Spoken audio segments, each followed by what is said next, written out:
हम्म।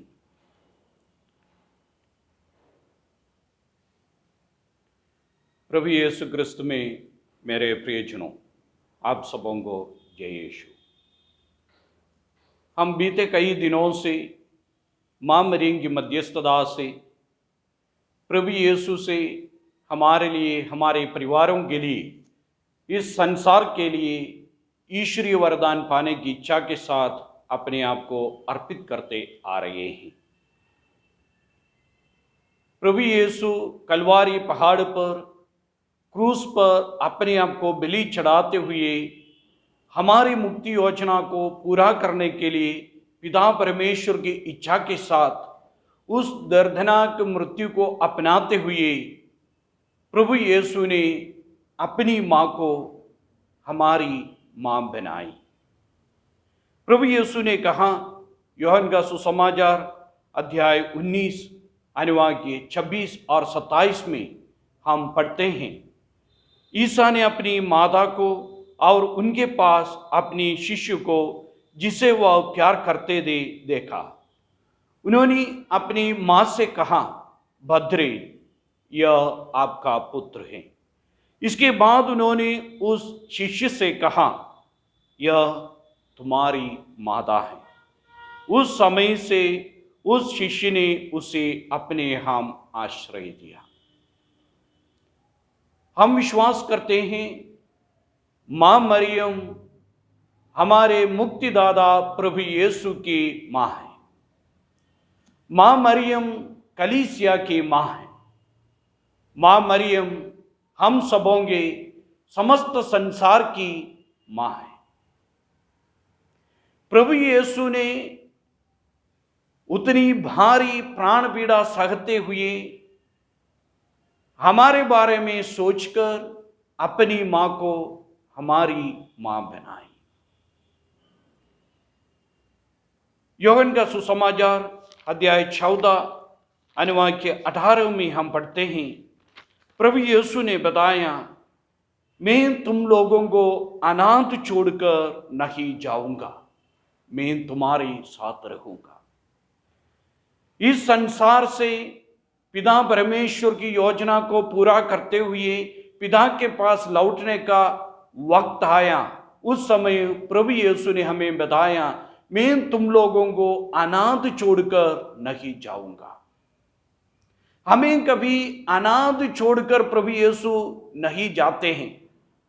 इसलिए प्रभु यीशु ने अपनी मां को हमारी मां बनाई, हमेशा हमारे साथ रहकर हमारी मदद करने के लिए, हमारी सहायता करने के लिए, सही रास्ते में हमें आगे बढ़ाने के लिए, हमें सही शिक्षा देने के लिए एक मां को प्रभु ने हमें दे दिया।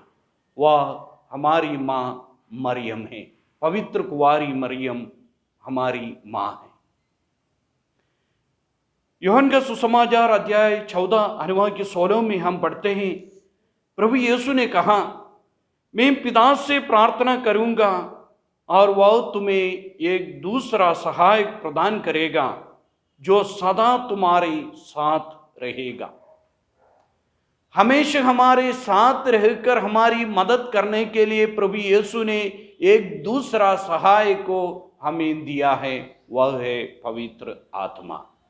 इसलिए प्रभु ने कहा, मैं तुम्हें अनाथ छोड़कर नहीं जाऊंगा। सबसे पहले हमारे लिए एक मां है, हमारे साथ रहने के लिए, हमेशा हमें सही राह पर ले चलने के लिए हमें एक मां है। दूसरा, हमारे लिए एक सहायक है, पवित्र आत्मा हमारे लिए है कि हम हमेशा पवित्र आत्मा की सहायता से, शक्ति से ईश्वरीय योजना में अपने आप को अर्पित कर सकें। लूकस का सुसमाचार अध्याय 24 अनुवाक्य 49 में हम पढ़ते हैं, प्रभु यीशु ने कहा, देखो, मेरे पिता ने जिस वरदान की प्रतिज्ञा की है उसे मैं तुम्हारे पास भेजूंगा, इसलिए तुम लोग शहर में तब तक बने रहो जब तक ऊपर की शक्ति से संपन्न ना हो जाओ। प्रभु यीशु ने अपने शिष्यों से कहा, मेरे पिता ने जिस वरदान की प्रतिज्ञा की है, जिस आत्मा की प्रतिज्ञा की है, जिस सहाय की प्रतिज्ञा की है, उस वरदान प्राप्त करने के लिए तुम लोग तब तक शहर में बने रहो जब तक तुम पवित्र आत्मा से संपन्न ना हो जाओ। प्रेरित चरित्र ग्रंथ अध्याय 1 अनुवाद के 12 से हम पढ़ते हैं। प्रभु यीशु के स्वर्गारोहण के बाद सारे शिष्य यरूशलेम लौटकर एक अटारी में ठहरे हुए थे। मां मरियम की उपस्थिति में सारे शिष्य वहां एक हृदय होकर प्रार्थना में जीवन बिताते थे, प्रार्थना में समय बिताते थे। उस समय महत्वपूर्ण 2 बातें घटित हुई। सबसे पहला है, शिष्यों के समूह में विश्वासघात के जरिए बिछुड़ गए यूदस इस्करियोती के बदले मत्तियस की नियुक्ति होती है। और इसके बाद प्रेरित चरित्र ग्रंथ अध्याय 2 अनुवाद 1 से 4 तक हम पढ़ते हैं, शिष्यों के ऊपर पवित्र आत्मा का अभिषेक हो जाते हैं। जहां मां मरियम की उपस्थिति में शिष्य इकट्ठे होकर एक हृदय होकर प्रार्थना किया, उस समय जिस सहाय की प्रतिज्ञा की है उस सहायक उन लोगों पर उतर आते हैं। यानी मां मरियम के साथ इकट्ठे होकर एक हृदय होकर जब शिष्य प्रार्थना किया, तब उनके ऊपर जिस सहाय की प्रतिज्ञा प्रभु ने की है उस सहायक उतर आते हैं। यानी जब जब हम मां मरियम के साथ प्रार्थना करेंगे, हम लोगों के ऊपर पवित्र आत्मा उतर आएंगे।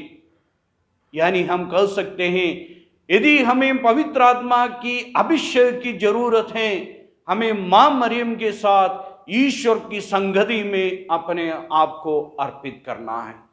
जब मां मरियम के साथ हम प्रार्थना करेंगे, पवित्र आत्मा का अभिषेक हमारे ऊपर जिस जगह पर हम रहेंगे उस जगह के ऊपर उतर आएगा।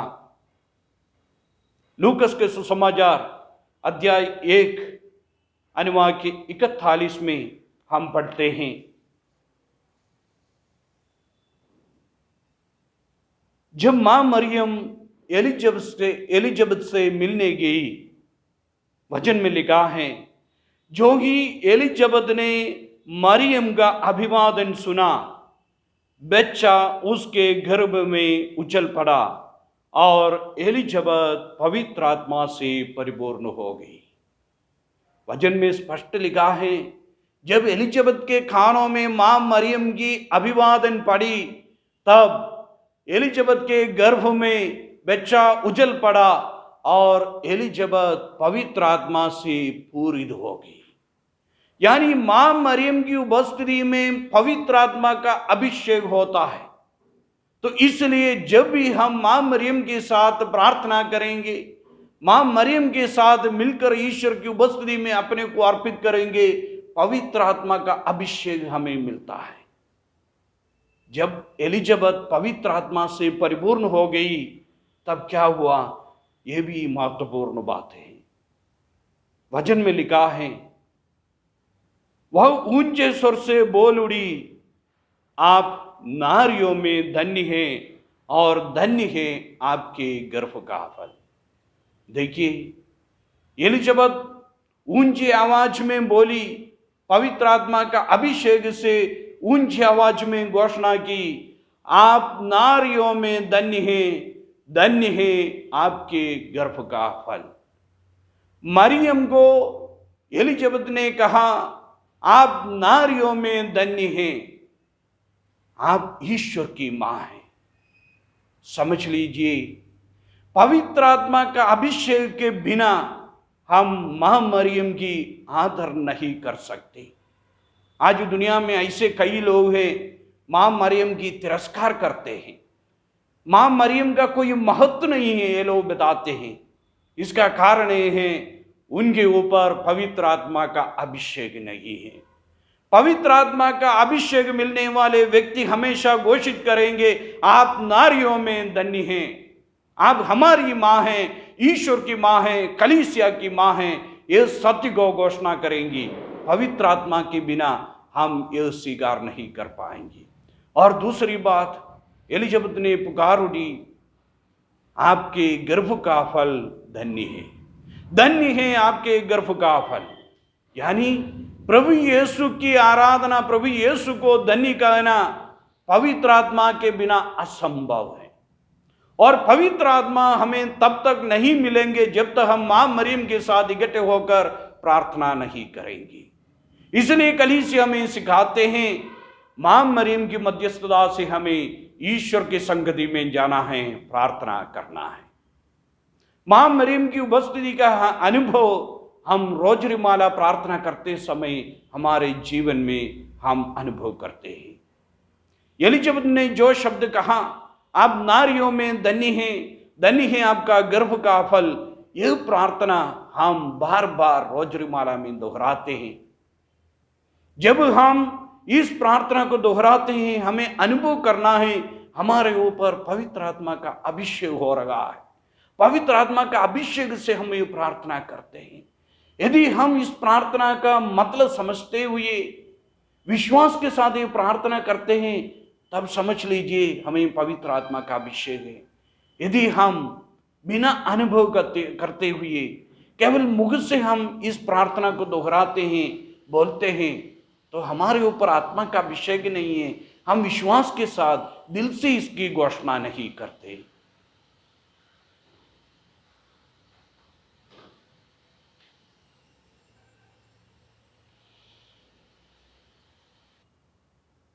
हम सबों को मालूम है, जब कलीसिया ऐसी परिस्थिति से जूझ रहे थे जहां विश्वास की कमी दिन प्रतिदिन कलीसिया में बढ़ते आ रहे थे, विशेषकर अल्बिजेंसियन पाखंडता के जरिए, उस समय डोमिनिक ने विशेष प्रार्थना किया अपने भाइयों के साथ मिलकर।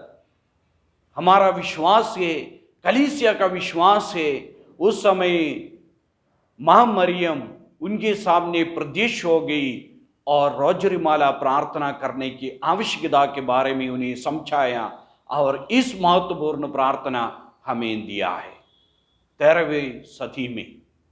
तब से लेकर कलीसिया में रोजरी माला विनती प्रार्थना का महत्वपूर्ण भूमिका निभाते हुए विश्वासी लोग अपने विश्वास में दृढ़ता के साथ ईश्वर से जुड़े रहते हैं। और भी हम देखते हैं 1858 में लूर्द में बर्नाडिट के सामने 18 बार मां मरियम प्रत्यक्ष हो गई। भिन्न भिन्न बातों के लिए प्रार्थना करने की आवश्यकता के बारे में उन्हें समझाया, कलीसिया को समझाया। जब भी बर्नार्ड के सामने मां मरियम प्रत्यक्ष हो गई, उन सभी अवसरों में मां मरियम के हाथ में रोजरी माला लिए हुए मां मरियम प्रत्यक्ष हो गई। इसलिए हम विश्वास करते हैं इस महत्वपूर्ण प्रार्थना में हमें पवित्र आत्मा का अभिषेक मिलता है, साथ ही साथ हमें हमेशा मदद करने के लिए, हमारी सहायता करने के लिए मां मरियम की उपस्थिति का अनुभव हम कर पाते हैं। इस प्रार्थना में इतनी शक्ति है, जिस प्रकार पूरी कलीसिया अनुभव किए हैं। कलीसिया के विरुद्ध जो भी परेशानियां आए हैं, चाहे पाखंडता के कारण हो, चाहे अन्य बाहरी शक्ति के कारण हो और शैतान की शक्ति के कारण हो, उन सभी अवसरों में जब कलीसिया इस माला विनती प्रार्थना के जरिए प्रार्थना की, मां मरियम कलीसिया के साथ खड़े हो गई और ईश्वरीय कृपा कलीसिया में उतर आया, कलीसिया सुरक्षित रह पाए। इसलिए आज भी जब हम इस प्रार्थना करेंगे, हमें ईश्वरीय शक्ति मिलते हैं। इस संसार के तत्वों के साथ लड़ने की शक्ति हमें मिलता है, पापों को छोड़ने की शक्ति हमें मिलता है, रोग बीमारी से चंगाई पाने की शक्ति हमें मिलता है, आर्थिक समस्या से बाहर निकलने का शक्ति हमें मिलता है, जब भी हम विश्वास के साथ इस माला बिंदी प्रार्थना को हम बोलते हैं। रोजरी शब्द का अर्थ भी हम समझते हैं गुलाब का मुकुट है। इसलिए कलीसिया विश्वास करते हैं जब भी हम एक रोजरी माला बिंदी प्रार्थना बोलते हैं, हम एक गुलाब मां मरियम को भेंट करते हैं और उन सारे गुलाबों का मुकुट मां मरियम अपने सिर पर पहनती है। स्वर्ग और पृथ्वी के रानी के रूप में जब मां मरियम इस मुकुट पहनकर राज करती हैं, तो इस संसार में कोई भी शक्ति नहीं है हमारे खिलाफ खड़े होने के लिए। यह हमारी विश्वास है। इसलिए हमें विश्वास के साथ इस माला बिंदी प्रार्थना को हमारे जीवनचर्या बनाना है। प्रतिदिन हमें माला बिंदी प्रार्थना करना है। केवल अक्टूबर महीना में ही नहीं, हमारे पूरे जीवन में इस प्रार्थना के साथ पवित्र आत्मा का अभिषेक से हमारी जीवन के मतलब को समझकर हमारे जीवन की भिन्न भिन्न परिस्थितियों में लड़ने की शक्ति के साथ ईश्वरीय उपस्थिति में हमें अपने आप को अर्पित करना है। इसलिए प्रभु ने कहा, भद्रे ये आपका पुत्र है, और शिष्य से कहा यह तुम्हारी मां है। इसलिए प्रभु ने कहा, मैं तुम्हें अनाथ छोड़कर नहीं जाऊंगा, तुम्हारे लिए मैं अपनी मां को समर्पित करता हूं, तुम्हारे लिए मैं अपनी मां को दे देता हूं, क्योंकि वह तुम्हारे साथ रहे, तुम्हारी मदद करें। आइए हम ईश्वर को धन्यवाद दें। ईश्वर ने अपनी मां को हमें दे दी, हमारी मां के रूप में हमें आशीष देने के लिए, हमें कृपा देने के लिए। हमेशा इस मां हमारे साथ खड़े होकर अपने प्रिय पुत्र से मध्यस्थता करती हैं। हम विश्वास से, दृढ़ता से इस प्रार्थना को हम हमेशा बोलते रहें। इस प्रार्थना के जरिए हम हमारा क्रिस्तीय जीवन में उत्तरोत्तर बढ़ोतरी पाए।